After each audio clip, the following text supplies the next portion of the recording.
നമസ്കാരം. ദീപിക ന്യൂസിലേക്ക് സ്വാഗതം. പ്രധാന വാർത്തകൾ.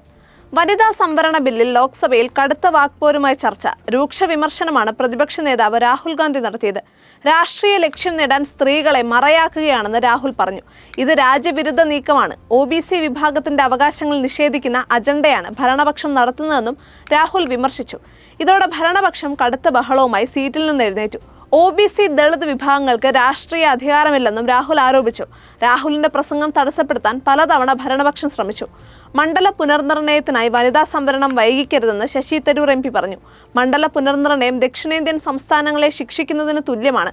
നോട്ട് നിരോധനം നടപ്പിലാക്കാനായി കേന്ദ്ര സർക്കാർ കാണിച്ച അതേ തിടുക്കമാണ് മണ്ഡല പുനർനിർണയത്തിലും കാണിക്കുന്നതെന്ന് അദ്ദേഹം വിമർശിച്ചു. ദക്ഷിണേന്ത്യൻ സംസ്ഥാനങ്ങളുടെ പൊളിറ്റിക്കൽ ഡീമോണിറ്റൈസേഷനാണ് നടക്കുന്നതെന്ന് അദ്ദേഹം കുറ്റപ്പെടുത്തി. വനിതാ സംവരണ ബിൽ ചർച്ചയിൽ കേന്ദ്ര സർക്കാരിനെ വിമർശിച്ച് DMK. ബില്ല് വന്നാൽ പാർലമെന്റിലെ തമിഴ് ശബ്ദം ഇല്ലാതാകുമെന്നും ജനസംഖ്യാ നിയന്ത്രണം മികച്ച രീതിയിൽ നടത്തിയ സംസ്ഥാനങ്ങൾക്ക് തിരിച്ചടിയാണ് ബില്ലെന്നും കനിമൊഴി പറഞ്ഞു. പ്രതിഷേധ സൂചകമായി സഭയിൽ ഇന്നും കറുപ്പണിഞ്ഞുകൊണ്ടാണ് DMK അംഗങ്ങൾ എത്തിയത്. തെക്കേ ഇന്ത്യൻ സംസ്ഥാനങ്ങൾക്ക് നൽകിയ വാഗ്ദാനങ്ങൾ ലംഘിച്ചെന്ന് കനിമൊഴി പറഞ്ഞു. പഴയ ബിൽ വിജ്ഞാപനം ചെയ്യാതെ പുതിയ ബിൽ ചർച്ച ചെയ്യുന്നത് എന്തിനാണ്? പ്രാബല്യത്തിലാകാത്ത നിയമത്തിലാണ് ഭേദഗതി തയ്യാറാക്കിയതെന്നും കനിമൊഴി പറഞ്ഞു.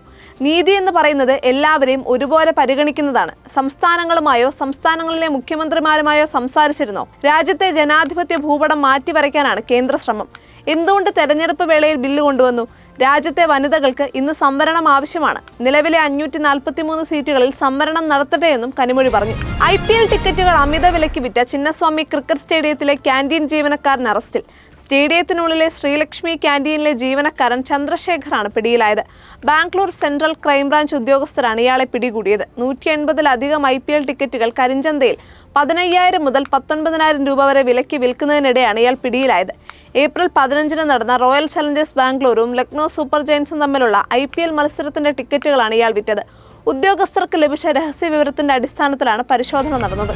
മുഖ്യമന്ത്രി സ്ഥാനം തെരുവിൽ ചർച്ച ചെയ്യുന്നത് പ്രവർത്തകരുടെ മനോവീര്യം തകർക്കലാണെന്ന് മുസ്ലിം ലീഗ് ജനറൽ സെക്രട്ടറി PMA സലാം. പരസ്യ പ്രസ്താവന നടത്തുന്ന നേതാക്കൾ ശ്രദ്ധിക്കണമെന്നും സലാം പറഞ്ഞു.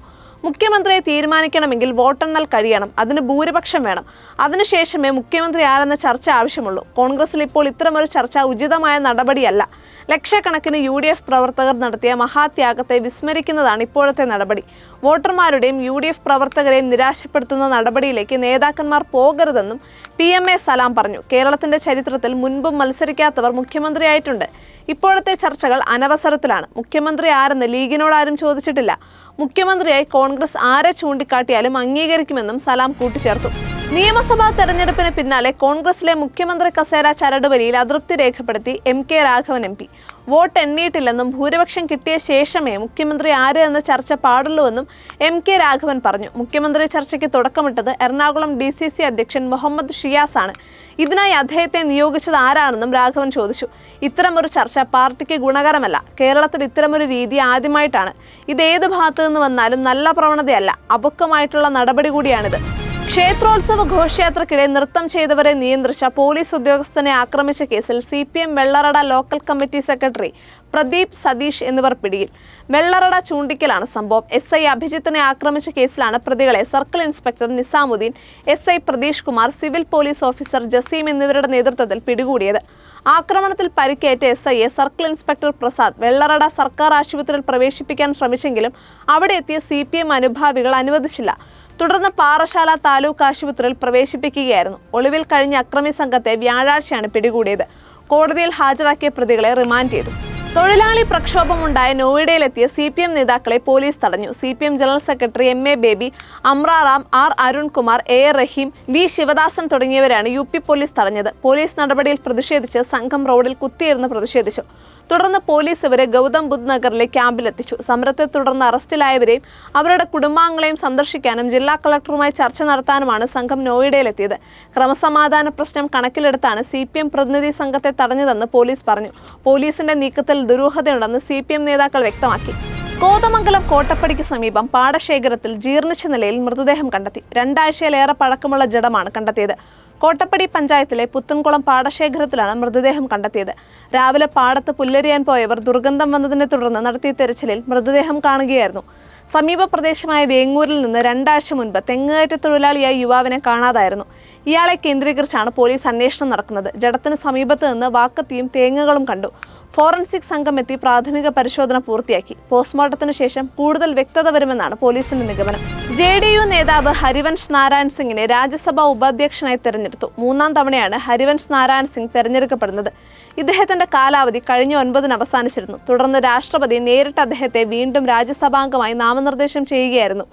ബീഹാറിൽ നിന്നുള്ള JDU നേതാവായ ഹരിവംശ് 2018 മുതൽ രാജ്യസഭാ ഉപാധ്യക്ഷനാണ്. ഗൂഡല്ലൂരിനടുത്ത വനത്തിൽ സ്ത്രീയെ കടുവ ആക്രമിച്ച് കൊലപ്പെടുത്തിയ നിലയിൽ കണ്ടെത്തി. പൈക്കാര അനുപുറം സ്വദേശി പാർവതിയാണ് മരിച്ചത്.